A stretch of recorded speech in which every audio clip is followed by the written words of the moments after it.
ពីមុនខ្ញុំតែងតែអង្គុយតូចចិត្តនៅពេលដែលប្រៀបធៀបជីវិតខ្លួនឯងនិងជីវិតអ្នកដទៃគេកាត់មកគេមានបងប្អូនខ្ញុំគ្មានទេជាកូនទូលហើយក៏ជាកូនកំព្រាគេចង់ធ្វើអ្វីមានឪពុកម្ដាយបងប្អូនចាំលើកទឹកចិត្តខ្ញុំគ្មានទេគេចង់បានអ្វីមួយចង់ទិញអ្វីអាចសុំឪពុកម្ដាយឬបងប្អូនឲ្យជួយតែខ្ញុំបើចង់បានអ្វីត្រូវខំប្រឹងរកដោយខ្លួនឯងគេចង់ធ្វើការងារអ្វីមានបងប្អូនឪពុកម្ដាយជួយបង្ហាញផ្លូវចំណែកឯខ្ញុំគឺគ្មានទេជួបបញ្ហាគេមានឪពុកម្ដាយបងប្អូនប្រឈមមុខជួយនិងការពារ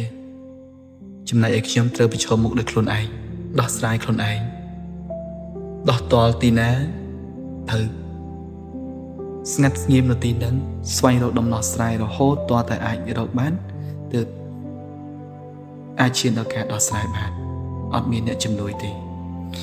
ពេលឈឺគេមានអ្នកបារម្ភនិងមើលថែចំណែកឯខ្ញុំអត់មានពេលត្រូវឈឺទេព្រោះថាបើសិនជាខ្ញុំឈឺគឺប្រកាសជាអត់មានបាយហូបហើយប្រៀបធៀបចុះឡើងគឺបានត្រឹមតែនិយាយពាក្យថាគេខ្ញុំមានអារម្មណ៍ថាខ្ញុំចំណែននឹងខ្សែជីវិតរបស់គេ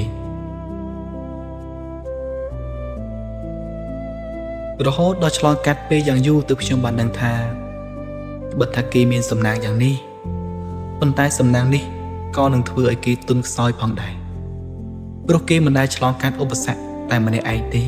រាល់ពេលដែលជីវិតគេមានបញ្ហាគឺតែងតែមានអ្នកផ្សេងជាទីពឹងប៉ុន្តែជីវិតដ៏អភ័ព្វរបស់ខ្ញុំបានបង្រៀនខ្ញុំឲ្យរឹងមាំជានិច្ចរាល់ពេលជួបបញ្ហាឬឧបសគ្គចូលមកដល់ខ្ញុំបានត្រៀមខ្លួនរួចជាស្រេចខ្ញុំបានដឹងនៅវិធីរួចជាស្រេចឬក៏ខ្ញុំមានភាពរឹងមាំជាស្រេចដើម្បីទប់ទល់នឹងបញ្ហាទាំងអស់នោះខ្ញុំអាចស្គាល់ខ្លះពីរបៀបដោះស្រាយបញ្ហាជាច្រើនខ្ញុំដឹងពីវិធីសាស្ត្រប្រឈមមុខនឹងរឿងលំបាកដោយមិនមានការតក់ស្លុតអាយុខ្ញុំមិនច្រើនប៉ុន្មានទេតែខ្ញុំអាចយល់ច្រើនពីសង្គមជាមួយនឹងបទពិសោធន៍អាចហៅថាចាស់ទុំគ្រាន់បើដែរដឹងពីចិត្តមនុស្សយល់ពីរបៀបបង្រៀននិងផ្ដល់ដំបូន្មានដល់ពួកគេផ្អែកលើផ្នែកចិត្តសាស្ត្រ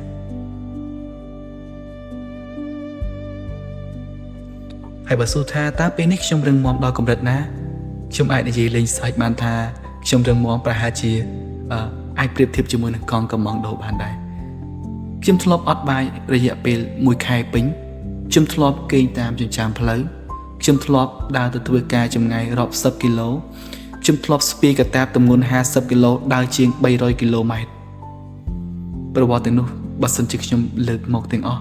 អ្នកទាំងអស់គ្នានឹងមានការតក់ស្លុតពាក្យដែលខ្ញុំ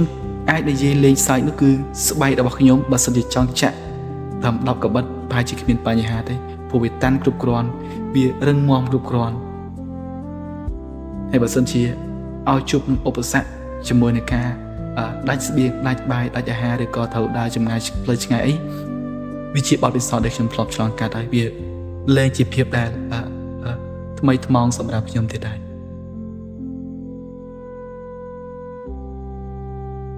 ខ្ញុំគិតថាខ្សែជីវិតខ្ញុំមិនមានសំណាងបែបនេះប្រហែលជាទេវតាចង់លុតដំខ្ញុំឲ្យក្លាយជាមនុស្សដ៏អស្ចារ្យម្នាក់ហើយមើលទៅ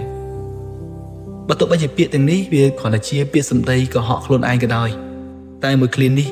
វាបានធ្វើឲ្យខ្ញុំមានកម្លាំងចិត្តតស៊ូមកដល់សប្តាហ៍ថ្ងៃខ្ញុំបានយកឃ្លាមួយនេះមកនិយាយលួងចិត្តខ្លួនឯងថាបញ្ហាទាំងនេះប្រហែលជាទេវតាដាក់មកសម្រាប់ឲ្យខ្ញុំជាអ្នកដោះស្រាយខ្ញុំជួបបញ្ហាធំយ៉ាងនេះ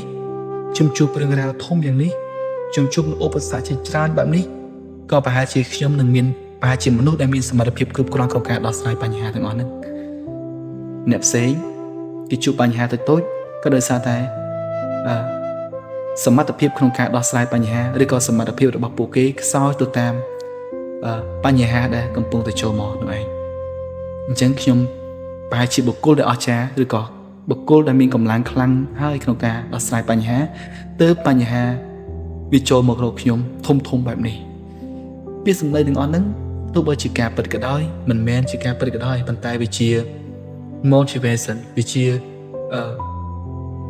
គន្លឹះក្នុងការលើកទឹកចិត្តខ្លួនឯងឲ្យក្រោកឡើងវិញនៅពេលដែលជួបនៅបញ្ហាឲ្យមានកម្លាំងឲ្យមានស្មារតីក្រោកឡើងវិញអាចឈានដល់ការដោះស្រាយបញ្ហាបានអញ្ចឹងខ្ញុំសង្ឃឹមថាបទពិសោធន៍ទាំងនេះខ្ញុំសង្ឃឹមថាពាក្យសម្ដីទាំងនេះអាចជួយដាស់នៅស្មារតីពុកម៉ែបងប្អូនទាំងអស់គ្នាឲ្យមានស្មារតីឡើងវិញឲ្យមានកម្លាំងចិត្តឡើងវិញដើម្បី